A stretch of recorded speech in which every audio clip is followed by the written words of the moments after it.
compensation. You remember my inauguration speech. I said never again shall this administration carry out inhuman evictions in a brutal manner as was done in the previous administration. I and my office, the Office of the Deputy President, have undertaken extensive engagement with all parties in regard to the cabinet decision on eviction, which I fully support, including the Nairobi River, which is an entity under the ODP and County Government of Nairobi. Adherence to these principles become extremely important when we as state officers are contemplating legal evacuation of citizens with a duty to avoid inhuman forced evictions that would be contrary to our Constitution and international law. Guideline number 6 of the United Nations General Assembly, guidelines for the implementation of the rights to adequate housing, prohibits forced evictions, and the state should ensure that any eviction under domestic law are fully compliant with international law.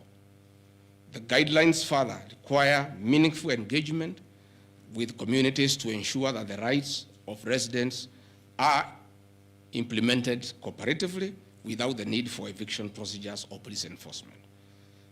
I have supported the implementation of cabinet directives on the eviction, safe for the fact that on being informed that each person residing at the Nairobi River was being evicted and paid only 10,000 shillings, which I and many other Kenyans felt inadequate compensation for eviction. I insisted that the government should abide by constitutional dictates and international norms while implementing any cabinet decision, including eviction, and maintain the dignity of citizens of Kenya facing evictions.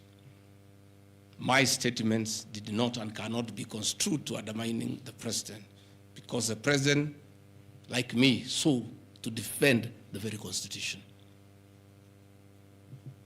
I hope I'm very clear. Am I clear? I cannot, I will not oversee, supervise, forced, brutal eviction against the people of Kenya. That I will not, and I can't.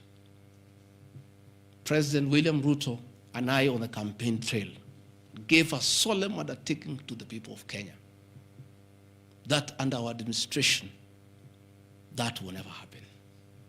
So when I was asked to oversee brutal,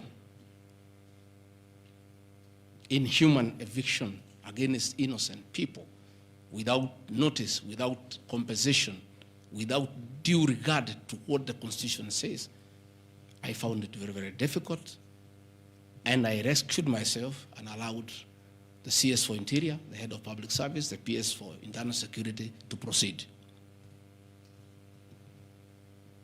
If that is the reason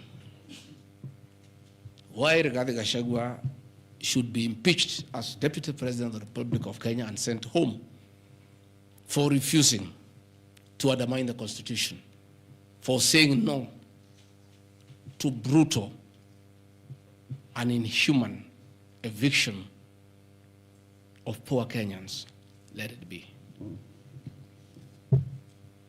Undermining devolution by allegedly holding a meeting in Nairobi. Good people.